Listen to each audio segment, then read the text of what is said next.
Всем привет! Пасха закончилась, а вареные яйца в большом количестве остались.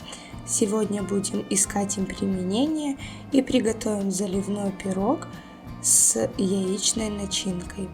Для приготовления начинки понадобится репчатый лук. Я его заранее нарезала полукольцами и обжарила до золотистого цвета. Также 6 яиц и пучок зелени.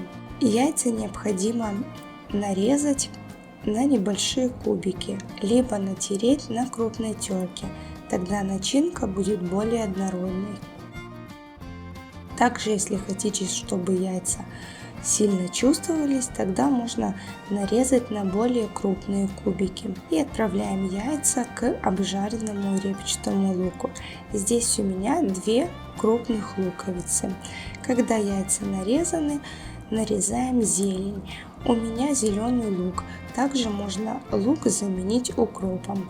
Лук также нарезаем мелко и добавляем к яйцам. По вкусу добавляем примерно щепотку соли и немножко перца.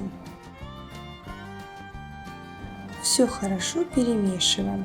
Если вам кажется, что начинка сильно сухая, можно добавить 1 столовую ложку подсолнечного масла.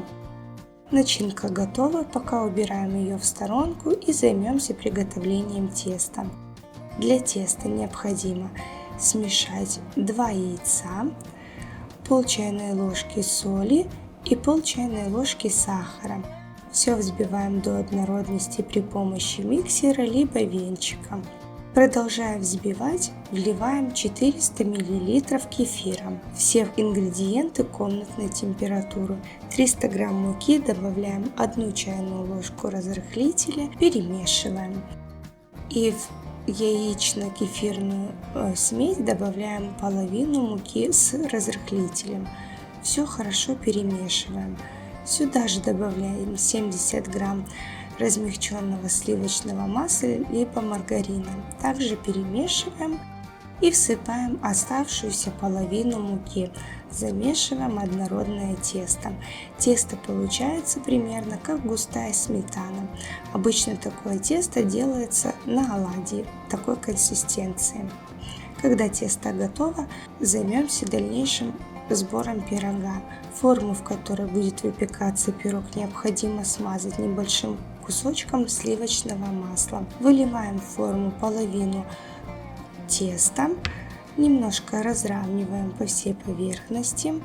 Также форму можно при желании застелить пергаментом. Смазать маслом вполне хватает, пирог хорошо отходит от формы. На тесто выкладываем яичную луковую начинку, также разравниваем по всей поверхности и заливаем оставшейся половиной теста.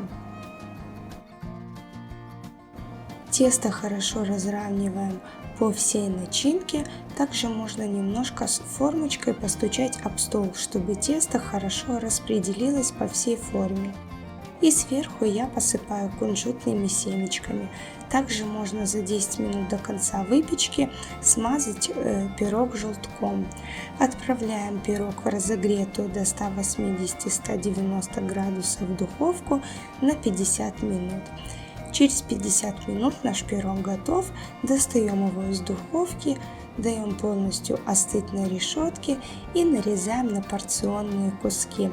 Если мой рецепт был полезен для вас, не забывайте ставить ваши пальчики вверх, пишите комментарии, свои замечания, предложения. Обязательно подписывайтесь на канал и готовьте со мной. Спасибо за просмотр.